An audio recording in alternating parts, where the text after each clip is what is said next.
How do you balance the parenting and the keeping the marriage good and the schedule that you keep as well? Yeah, I think it's still something that we are figuring out as fairly new parents, Like my daughter is 3, but I think we both had to learn that as far as like keeping the quote unquote spark alive, when you're parents, you really have to it's like a conscious effort, as Mhm. opposed to when it was just me and her. I was like, yeah, we're hanging out. Like we're constantly always have time with each other. But now it's like if I want to really enjoy my time with my wife, like I have to like carve it out and make sure we're like committed to that and really like care enough to go out of your way to do it. But now it's like, hey, let's get the nanny so we can just go watch a Yeah. movie together. Well, hello there, and welcome to this episode of The Terry Cole Show, where I'm interviewing a new friend, Tim Chantarangsu. I think I said it right. I think I did. He is a comedian, a rapper, and actor who built a following of over 4 million people on YouTube and over 1 billion views. So he was really like one of the OG YouTube content creators. He's so funny. I met him because we both were doing the Nick Cannon show. He was on, I think, half the episodes. I just did one episode as a relationship expert. Mine's episode 4. You can watch it right now on Amazon Prime. With Tim, I was familiar with him even before that because he was on MTV's hip hop improv comedy show Wilding Out for 8 seasons with Nick Cannon, which is where those guys met. And then he did 3 seasons of Deliciousness, and he was on shows like Guy Code and Blind Spotting. And he also loves food. So he and one of his friends, David So, they have a food show called Sen Foods. And now it's back on his platform called When Foodie Calls. So he's really funny and entertaining, talks about his life. He's married, he's got great kids. And I really hope that you enjoy this interview with Tim as much as I really thoroughly enjoyed interviewing him. I'm so excited to welcome my new pal, Tim Chantarangsu, to the Terry Cole Show. Did I say it right? That was so good. That was really good. Yeah. I love it. Okay, so I'd already talked a little bit in the upfront. I already told them a little bit about you and how we met, but I want to talk a little bit more about it because it was actually super fun. Okay. So we met a year and a half ago, I think, on the new Nick Cannon show called Counsel Culture. I was the only lady in the group of all the guys, which was amazing. But I immediately loved having you in the group. I immediately felt drawn to your insight and your kind of humor because you're not just funny, Tim. You know this. You're really insightful as well. Human nature stuff, just talking about all the relational stuff. So I really appreciated you being there. And I was like, let's be friends, shall we? And here we are. Well, I appreciate that. Also, I need to let your viewers know that I just had laser surgery for my acne scars, so my face is looking really red and peely, just in case you're watching in super HD. Uh, This is what's going on here. yeah. But yeah, thank you. I appreciate that. I definitely, that's what I go for. I try to like do a healthy combination of humor, but also speak some real truth and give some genuine perspectives that I think, you know, maybe sometimes people aren't always looking at, and I feel like Mm-hmm. because maybe I don't necessarily take things too seriously sometimes, it Mm-hmm. kind of allows me to come in with a little different interjections that maybe people weren't thinking about in that moment. So, Totally. but also, I like, they bring me on as like a comic relief, but also, I try to throw some tidbits in there. I felt like it was a good combo. So let's talk a little bit about how you started this. I love when I'm interviewing people, I'm always interested in people's origin story, right? Just like a Marvel Universe character. We all have the story of why we do what we do. So tell us, if you would, what is your origin story? Sure. I mean, well, I've been creating content online since like YouTube's inception, basically back in like 2006 or so. But before that, my boys that I went to high school with, we were all just trying to be in Hollywood, making short films.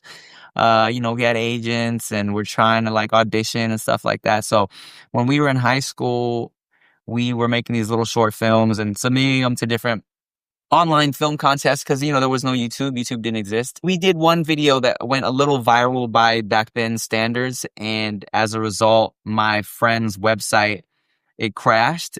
And so I was on MySpace one day and someone posted a bulletin and they were like, whoa, look at these girls dancing on whatever. Right. So I clicked it and yeah, it was funny, but, I was like, whoa, there's a new website where anybody can post like a video from their phone and it'll give you a way to link it to your MySpace. That's crazy. So I said, hey, let's start putting videos on here.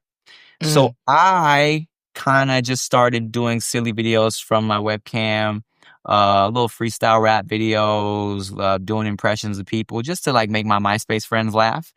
mhm, And I started to hit these most viewed lists and was getting a little traction. So I thought, oh, this might be a good way to put my face out there. Maybe it'll get, lead to whatever.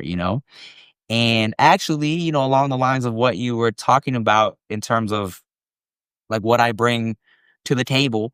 One of my earliest things on YouTube that I used to do was I would give like advice to teenagers and stuff. mhm. My old stage name, internet name was Timothy De La Ghetto. So I used to do this series called Dear De La Ghetto. And I would just, someone suggested that I should give advice. So young, mainly a lot of Asian kids would write into me about like sex advice, relationship advice, because I feel like, in Asian families, you don't really talk about that type of thing. Mhm. And so they almost felt more comfortable asking me than asking their parents, or their family members. So they would send me these questions and I would, even though I looked way younger, I was like in college and I was able to, I had some stories and some perspective on all that. So I was just, giving advice to these kids in a real way with some jokes that I think a lot of them, they could relate and they finally felt like, oh, I have somebody that I can talk to about these like taboo subjects. Yes. So After so doing, your cultural background is Thai. yes, ma'am. How does that impact what your parents expected you to do? Because stereotypically, we hear that all Asian families want their kids to be doctors and lawyers and, the stereotypical stuff. And I'm not saying that's true, but what was true for you? Because going into entertainment, a lot of families would not be like, yeah, that's a great idea. For the most part, it's pretty true. And I always say like I'm blessed to have very open-minded parents.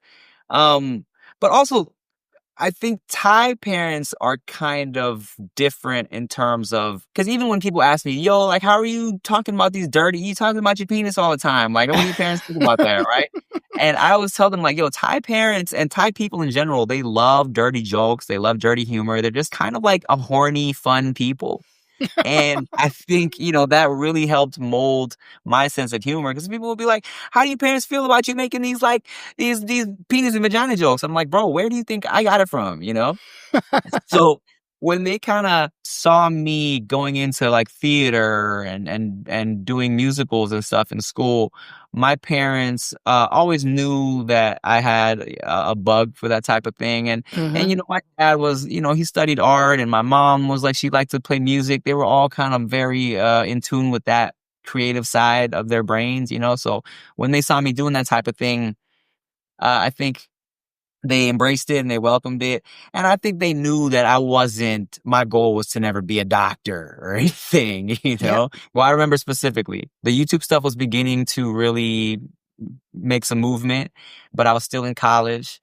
And my dad was always just kind of like, hey, well, this is awesome. Just make sure you get your degree. And, and then there was a semester where I had the opportunity to do like a show in Australia, but it would have been the first week of the semester. And I thought, oh, okay, I can either go to Australia or I can go to school this semester. I was like, I'll take the semester off. I'll go to Australia. I have a good time. And then I'll go to school next semester. And then, I took a semester off and then I took a year off and then I took 2 years off. And then I never went back.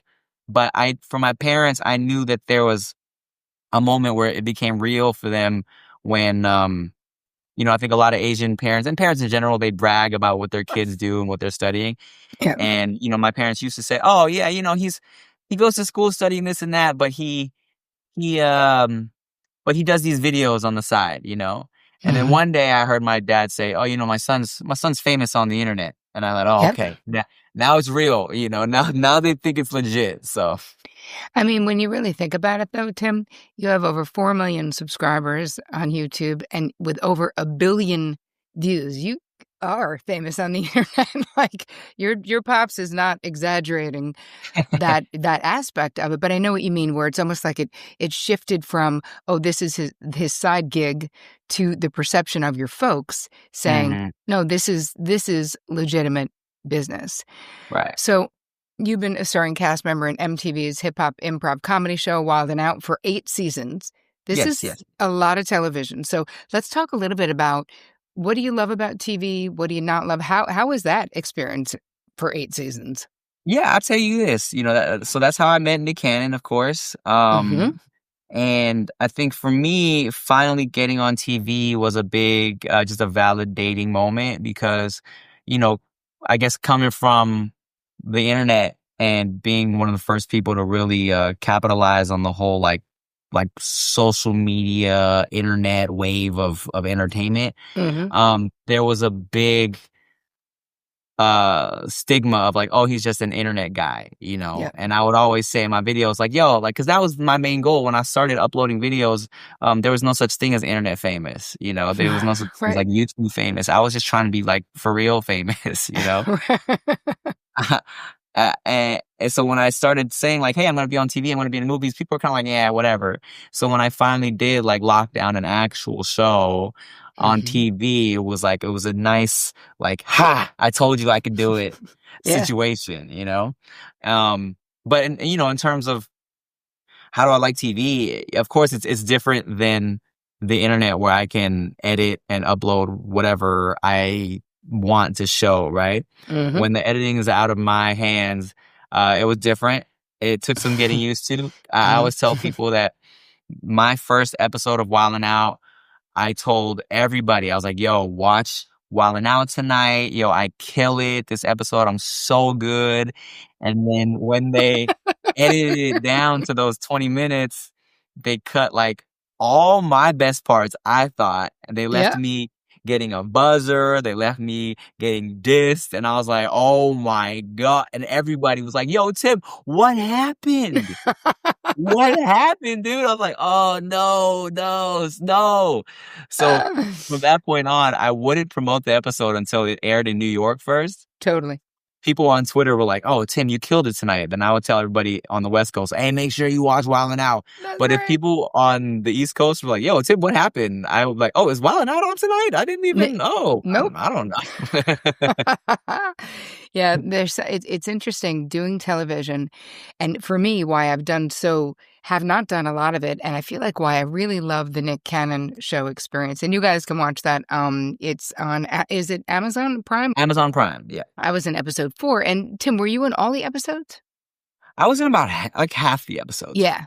Great. Amazing. Mhm. What I loved about that format, first of all, as a psychotherapist, when TV started happening for psychotherapists, like it was just all awful. And no matter what Mm. they said, it was going to be and like exploiting someone's pain. And as a therapist, you just sort of, Yeah. I mean, some people can, but I just can't. And I had Mhm. been a talent agent, so I sort of knew what the deal was, even though they were like, it's going to be amazing. We're going to really help people. I'm like, but are you going to try to make me make somebody cry in the 4th segment? Because if you are, I cannot do it. So anyway, I've opted out of a lot of television over the years simply because I would have no control over Mhm. the way they would portray me, so to speak. Mhm. But on the Nick Cannon show, I loved the having a group. I loved the panel. And I Mhm. loved it being a show focusing on men and men's Mhm. experiences and men's pain points and men's struggles. And Nick being so vulnerable. Mhm. And actually, all of you guys being vulnerable on that panel, but in like an appropriate way and still keeping it light. Like I Yeah. thought our episode was funny as hell. Like I really Mhm. did, and Mhm. hopefully helpful as well. But I know what you're saying about the edits, where you just have to go. You have to give up control because someone else is paying for the production. Someone else Yeah. is paying you to do the production. Yeah, and you know what? And to what you said, Nick is really great at just being open book and being vulnerable and opening up. And I think that's probably because Nick knows a lot of comedians, and especially there's a lot of guys from Wild 'N Out, but I think he knows that I am good at that type of thing too. I think that's why they hit me up for it, because Mm-hmm. I think a lot of people, a lot of comedians are just kind of just funny all the time. And especially me kind of coming from the internet, I put a lot of my life, a lot of my personal life on the internet. So I think he knew I'd be willing to like open up and share some things. I got my family on the internet, my wife, my kids. I've shared Mm-hmm. a lot of embarrassing stories. So that's why I love doing Counsel Culture too. I felt like it was right up my alley. So, Yeah.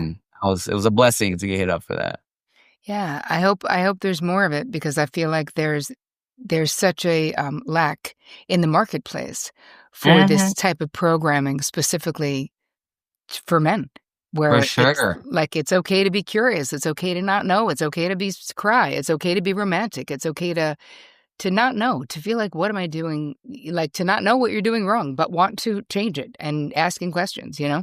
Yeah, I think, a lot that's a lot of people feel that way, but I think maybe even more so as men, you're not allowed to ask, or Hmm. people think you're weak, or that you're inexperienced, or whatever, so I think it's good to have those conversations. Yes. All right. So I'm obsessively stalking you online, obviously, um, because I love your cute fam. I love your cute fam, and I want to know. So for you, why do you love being a girl dad? I love being a girl dad. I thought I was gonna be totally girl dad. I thought I was gonna have nothing but girls, and then my boy surprised me last year. But Hmm.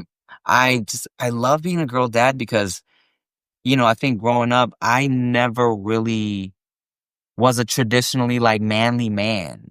So for me it was like it was kind of I felt like it was perfect, I don't all my boys growing up were, playing basketball and playing football. And yeah, I would play a little bit, but I didn't make the team. I actually became the mascot in junior high, so I could still go to the games with my homies, but I wasn't, good at the sports. So it's like, now I could dance around and talk to the cheerleaders and still hang out with my friends, and I felt like just as far as me being a father, when I thought about me having a son, I was like, what am I gonna do? Like, I gotta play catch. I don't play catch. Yep.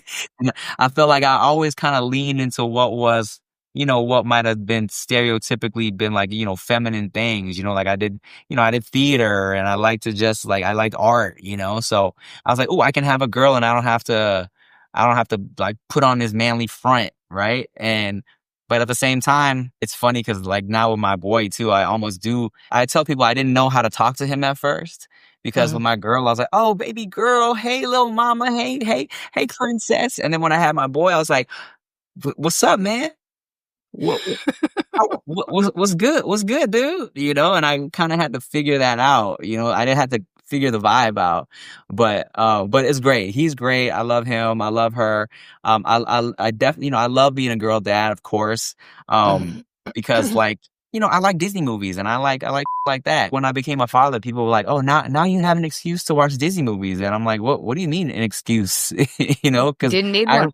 I would definitely be in the theaters with my boys watching Disney movies, but Yeah, I I love think it. it's all fun, and now I'm just trying to find the right balance because I think naturally I do with my son kind of feel like, oh, okay, I am trying to find the masculine protective energy because I'm like, even though I want to love him equally and give him like the space to do all the feminine things like I did, Yep. theater, art, whatever.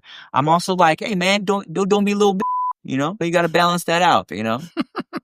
Yeah. So how do you guys figure it out? So tell me a little bit about, I know that your wife is on social with you and that you guys have been together, I think, since 2011, got married in 2018, Mhm. have these two little rugrats. So how do you balance the parenting and the keeping the marriage good and the schedule that you keep as well?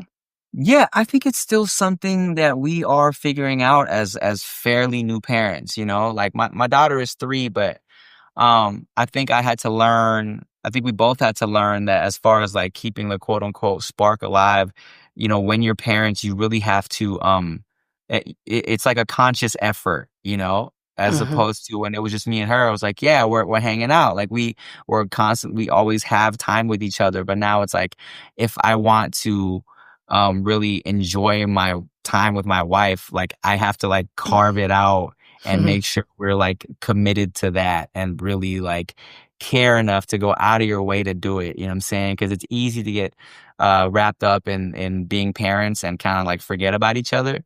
Yep. And we did a video a couple years ago where she asked me, like, on a scale of 1 to 10, how much do I miss our life before kids, right? Mhm. And for me, it was like not to take away from our current life because I love having kids, right? But Mhm. I'm like, how much do I miss our time alone where we could just do whatever we want and just hang out? Like an 8, probably, you know? Sure. And it's not that that takes away from how much I love this. I just, yeah, of course I miss it, you know, because it'll never be Mhm. the, and for her, I think she enjoys being a mom so much. She didn't even really think about that because when I asked her, she was like, I don't know, like a 3 probably, you know. And I think she just wasn't thinking about that at all. And for me, even though I love being a dad, there are times where I'm like, wow, you know, look, maybe it's about we could just do nothing all day and just be with each other. So I think together we put that effort into making that time and that energy for Mhm. ourselves. You know, even if it's like, you know, now she knows I miss just going to the movies with her. So now that like, our girl is in school and, you know, we would get the nanny to come help if I had work, but now it's like, hey, let's get the nanny so we can just go watch a Yep. movie together. Just do Yep. some little things like we used to, you know? Yep. So, Yeah, it definitely makes a difference to like, you don't want the whole thing to change, and yet I mhm, understand what you're saying too, because motherhood is such an all-encompassing, especially when kids are under 5, right? And mhm, it gets more sort of normalized as once both the kids are in school, there's more freedom. Once they're older and they sleep at friend's house and friends sleep at your house, like there becomes a different time. But in these early days, it is mhm. a just an all-encompassing thing. I wanted to ask you a little bit about writing. So I had something I was watching. You were talking about that you were in the process of sort of writing a movie script similar to like a Harold and Kumar type of a thing. Yeah. So can you talk a little bit about writing and what your desires and your aspirations are for that? Sure. You know, like I said, the goal has always been to be like TV movie star, you know, and Right. and I think for me, you know, even in my early like YouTube years, I was writing a lot of like just like sketches and stuff, and that's really what I love to do is just writing funny story things, Hmm.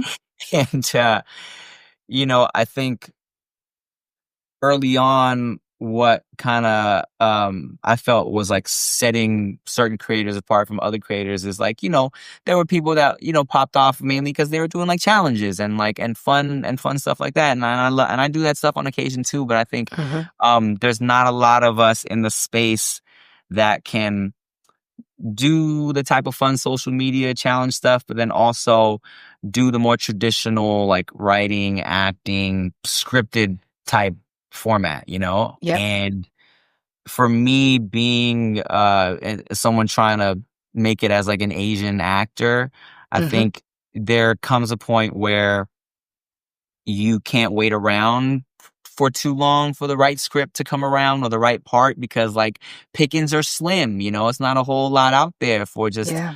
an Asian dude who doesn't know martial arts. You know what I'm saying?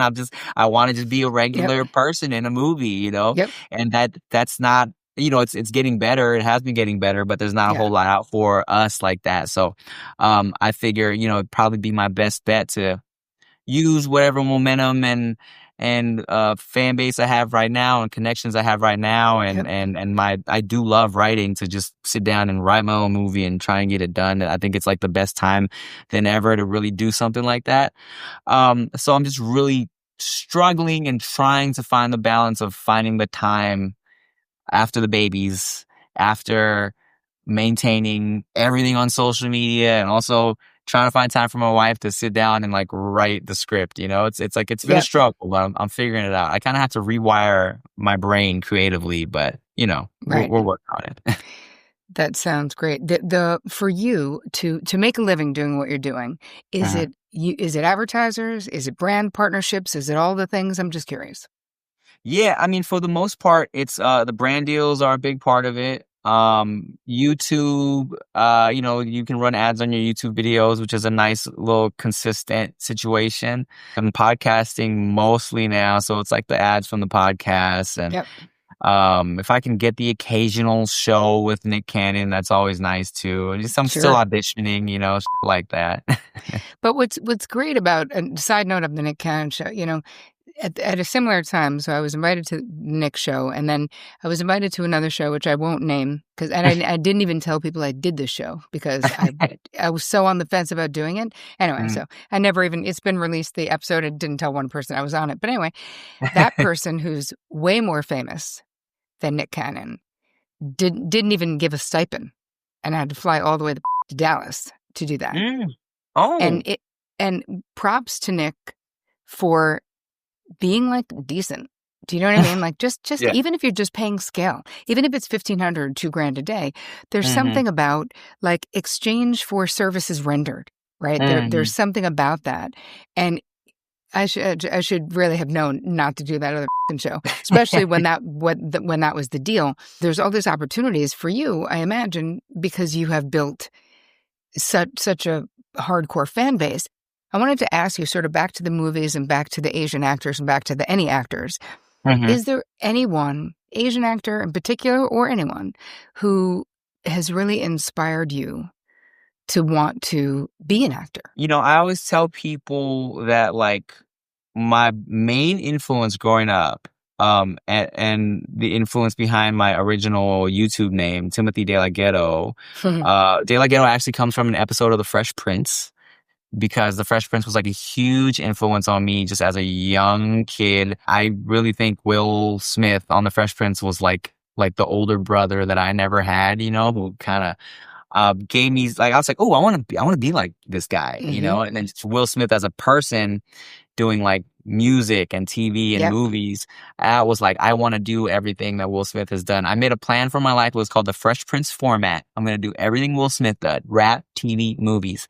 And that was like my main motivator growing up. I was like, I'm going to be like the next Will Smith. And then I dropped the De La Ghetto. It's kind of like, you know what? Let me stop trying to be Will Smith and just be my best and truest me.